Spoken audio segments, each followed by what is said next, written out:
Welcome to this Zentangle Quickie. My name is Heather Hartwick Gladden. I'm a Certified Zentangle Teacher. And today we're going to take a look at the Tangle blockchain from Ludmila Katz.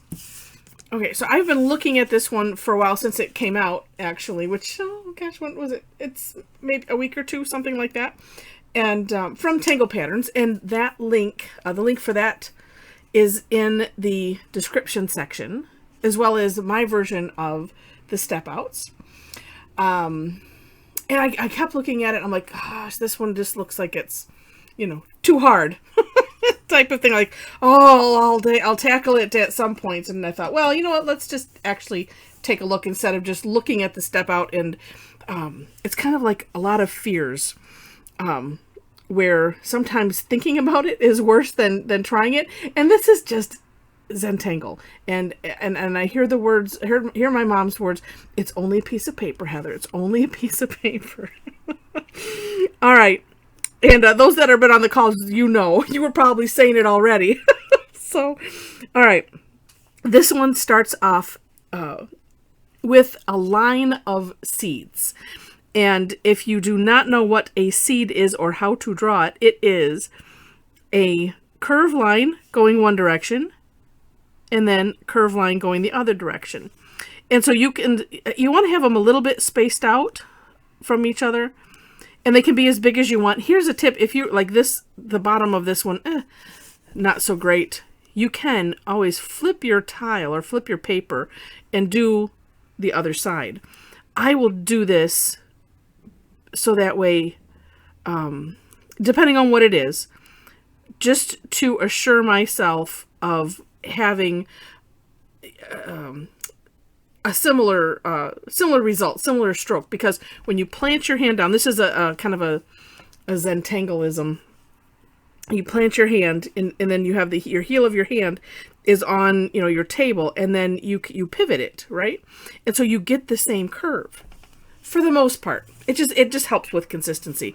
What will never maybe help me with consistency is I start with one idea, and then it gets gradually smaller. Sometimes it goes the opposite direction. But the next step, actually these two steps are really combined because we just show the fill-in seed. But I let of course you have to draw the outline first and then fill it in. So here is the beauty of the fill-in course correction. So I'm going to get these two done. Although that's very nicely shaped. And you know what? They don't have to be uniform size at all. This one is on the rather forgiving side. And I would wait, I like to fill in first and then take another look. And then like here, it's like, well, I kind of want to make that shape a little bit better.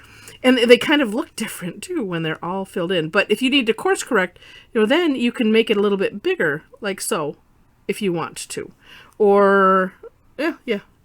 Or, like, for instance, like if you were to put a line kind of point to point, some of them are angled just a smidge differently, and get that up there. Okay, sorry. But anyway, that is the course correction as well. So if you need to, you can. All right. The next step is going to be S shapes. So, and let me just say, whichever way you want to draw them first, it might be easier. And I'm gonna, this is a little bit different than I had done, but I think it might make it easier for me as well. So I'm starting here. So coming out of each point, we're gonna have an S shape going down and S shape going up. So let me do this one because this is gonna be, yeah, that's a regular S. Okay, and it's not a real pronounced S. It's just that kind of a shape. So, I was drawing them up. Maybe I should. Okay, I'm going to draw them upside down like I was doing. All right, so coming from here, and we're going to kind of use the takeoff and land idea. So tracing a little bit of this just to gives you that runway, and then having it arch over the next seed. Now you play with how far over you want that to go. I did find it has to be over it a little bit. I'm trying to think what. Oh yeah, I'm looking at some of my stuff, and it wasn't quite over, and that caused a little bit of issue. Well, now that was interesting. Okay. You know what? Let me do it this way. Now they look like music notes. And I am going to just go with this so that way, I mean, this is kind of a weird shape, and we're just going to go with it so you can see what happens. All right. Same thing coming down. If it's easier for you to flip your tile, then go ahead and do that. Now, and I went, because all of a sudden I'm making these so much longer than these.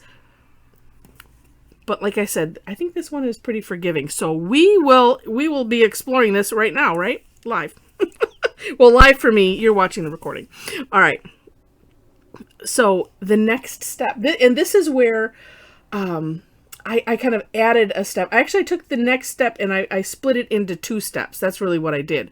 So I decided, for me, I needed to do this first, which is just a little curve line coming off of this tip that we just created. Now this one here is a partial, so I'm going to pretend like it would be right there. Yeah, that looks pretty good. Okay, then I'm going to flip the tile. And the reason we flip the tile is so that, you know, and feel free, you can extend these a little bit more if you want, right? Is the reason we flip the tile is because that way you're doing the same stroke. You know, as I did here, it's just flip, and then it's the same thing over again, and you don't have to really think too hard about it.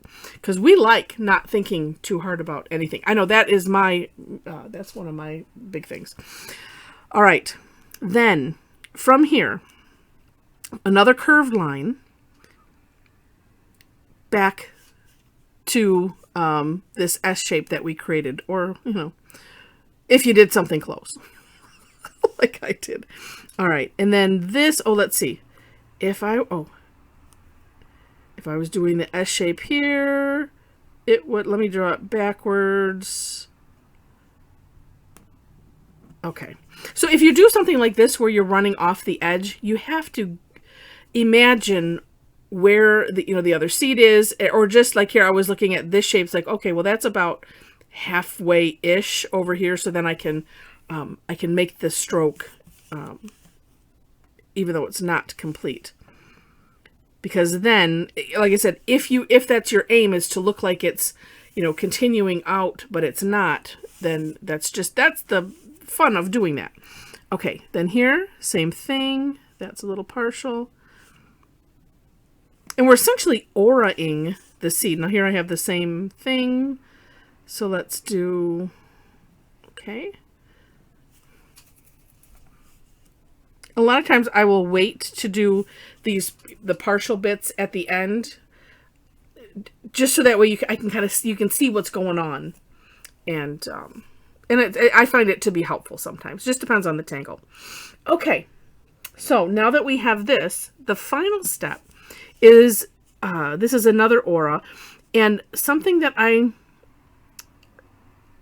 kind of just had to modify. It's going to depend on how this part ended up for you. Because here's the thing. So we're coming, I'm just picking this seed to start with, and we're going to aura the seed, and then coming down here.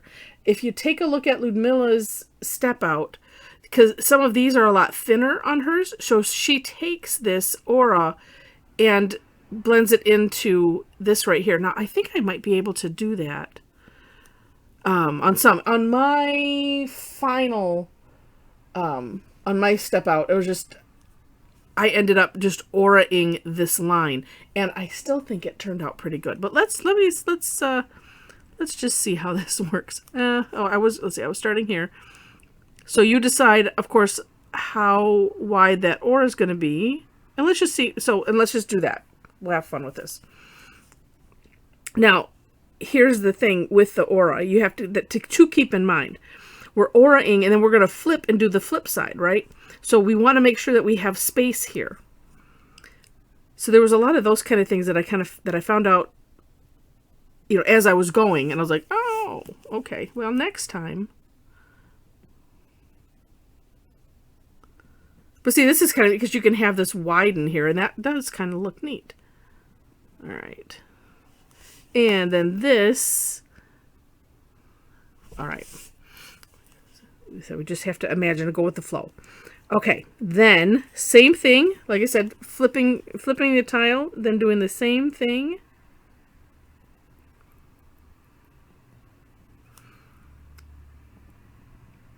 Yeah, and there's nothing wrong. Actually, it's kind of looking neat. Where, keeping tight and a tight aura here, and then just, working your way, following this contour, but widening the aura at the same time, aiming for that little corner. Like so. Oh, and then this one.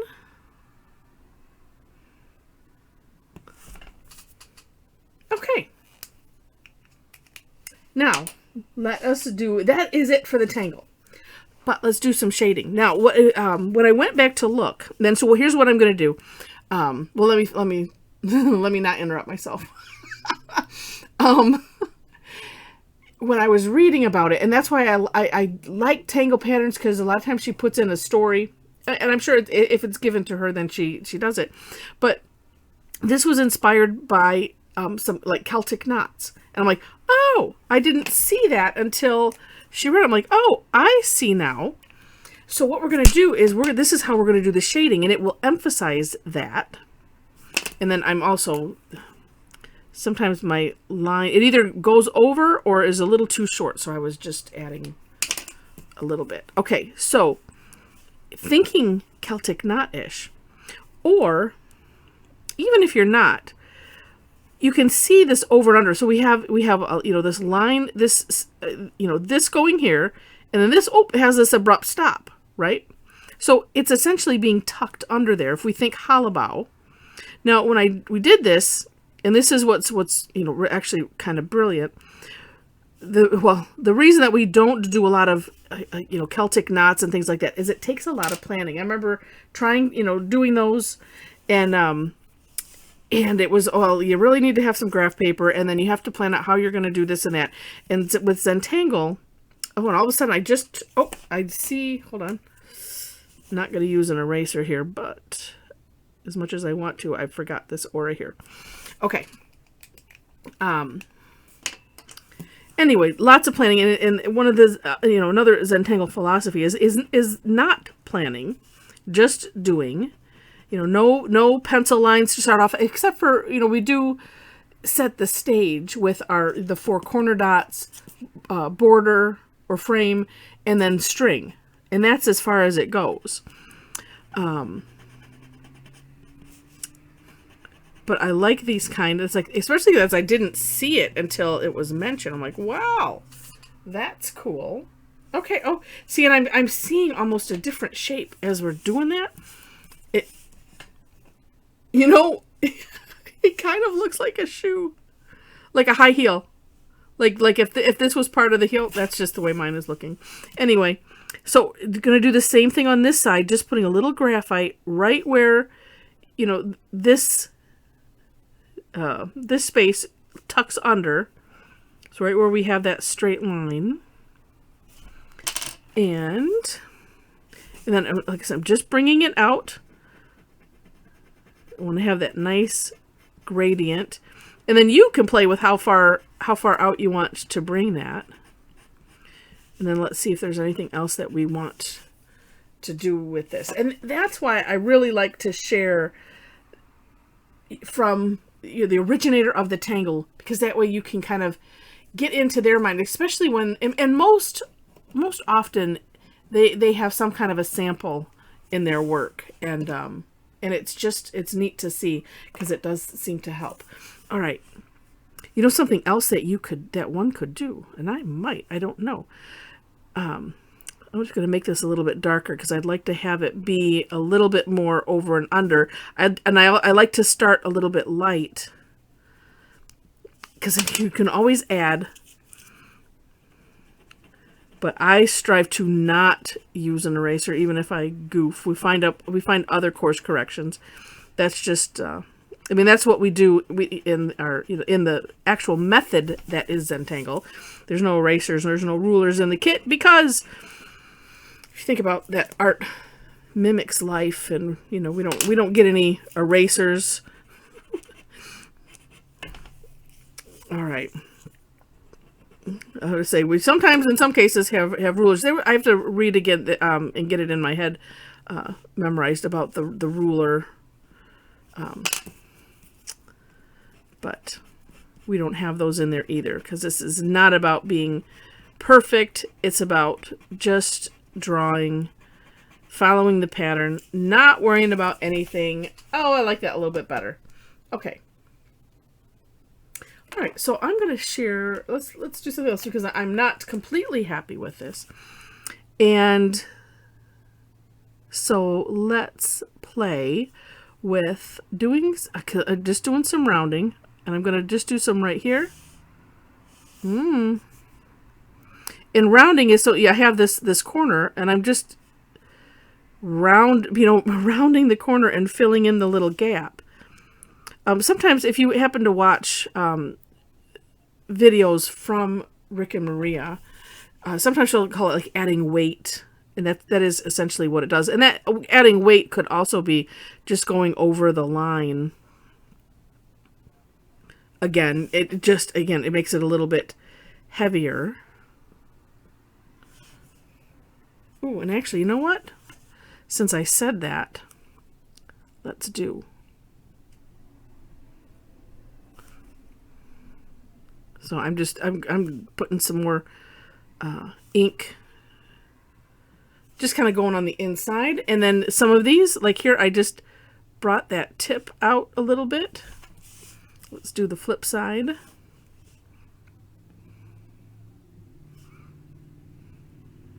These almost can kind of look like ribbons. I was thinking it looked like kind of like a chainsaw, and so that was where I was like, well, I'm not necessarily I don't know, attracted to that or something. So I'm like, well,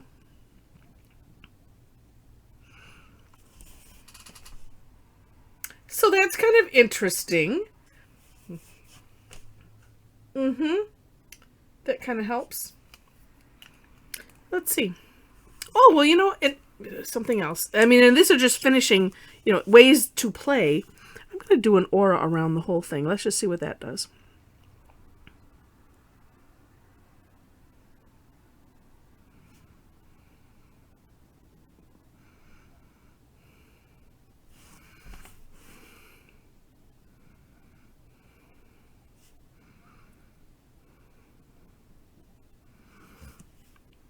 Sometimes an aura around your whole pattern,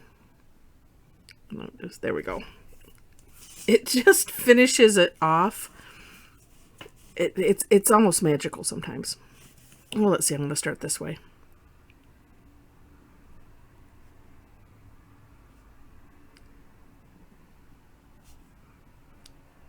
And there are other techniques besides the rounding and the aura-ing. You could do what's called perfing. And actually, if I had left, the aura wide enough. Perfing is just adding, little dots. Or just dots. If you think of perforation, right? Oh, see? Wow. Well, in my mind anyway, that rescued it a bit. How fun. How fun. And then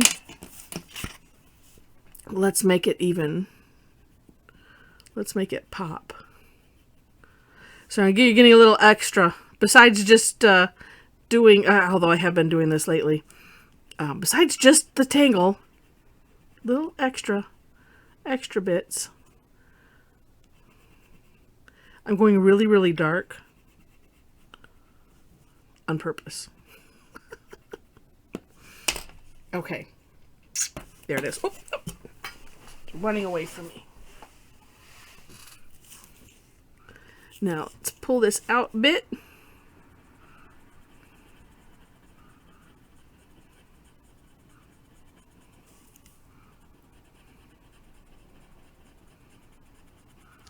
Just making a nice gradient. And being careful not to get any graphite in that aura line where I do not want it.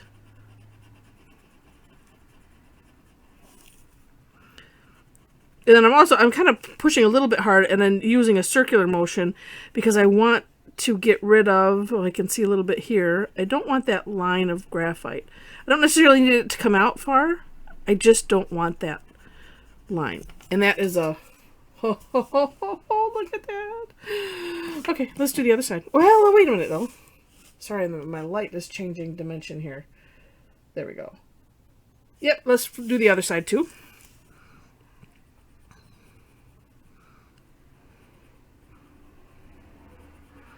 This is a really fun technique to do. So whether you're doing this as a border, or maybe you have this kind of following a string line and it's maybe cutting across your work. And then even if you have tangled on either side, this is really, really fun to do because it pops it right off the page. Looks like you fussy cut it. That's what, I don't know if that's an actual technical term, or because my friend and I use that as when we're making cards.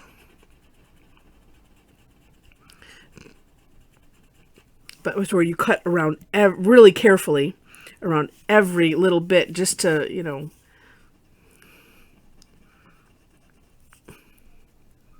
to really have that, you know, the dimension, as if you had like a die and you know, stamped it or something. Okay. Come on, light, behave. All right. Yeah. Okay. That looks kind of neat. Actually, I like the thicker on the bottom. So what's neat about this is you can kind of see how this, you know, this line would go into this line. You see how that, you know, it's almost like that's a ribbon or two ribbons intertwining. And no, that wouldn't have any graphite there. Okay, talking to myself about this little section here. And so that's where you kind of see the Celtic knot idea. And now where, like here, where there is a great a difference in, you know, this, it's not necessarily as convincing going into there. But this one is pretty good. And here's the thing, is it still looks like a neat pattern. Even though I didn't spend a lot of time figuring, okay, well, let's think about the hollow, let's think about all of those aspects. It still looks really neat. And that's why this is a brilliant tangle, because you can have that effect and you know, not even be thinking about it. So kudos, Ludmila, on a fine tangle, and I hope you enjoyed it. So, and if you did, I would love to have a thumbs up. Feel free to share it. And if you liked it enough to see more, would love to have you be a subscriber to the channel. Let's see. I already mentioned the description section where you can find the step outs. Below the step out links are ways to connect with me if you wish to. I do classes online every week, and sometimes twice a week. They are mostly free, but I do have a couple that are paid. I also have a Tangle Addicts Club. It's like a subscription club. So if you like me enough to attend all of my classes, or at least have access to all of them, that might be a good deal for you, because I kind of have it configured so that way you save a little bit.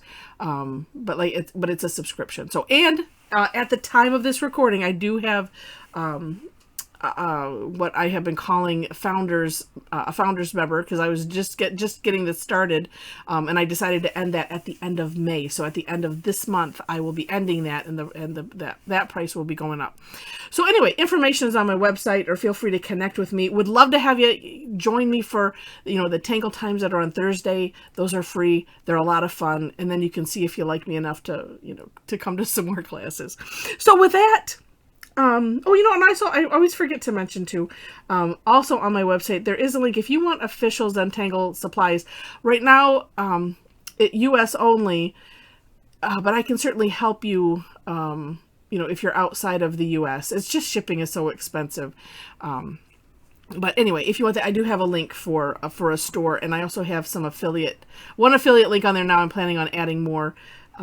So that's always a help as well if you know, buy through there. So anyway, thanks so much for watching. I appreciate comments and you know, and just knowing that you're having fun with this as much as fun as I'm having putting them out there. All right, so that's it. Thanks so much for watching, and I wish you happy tangling.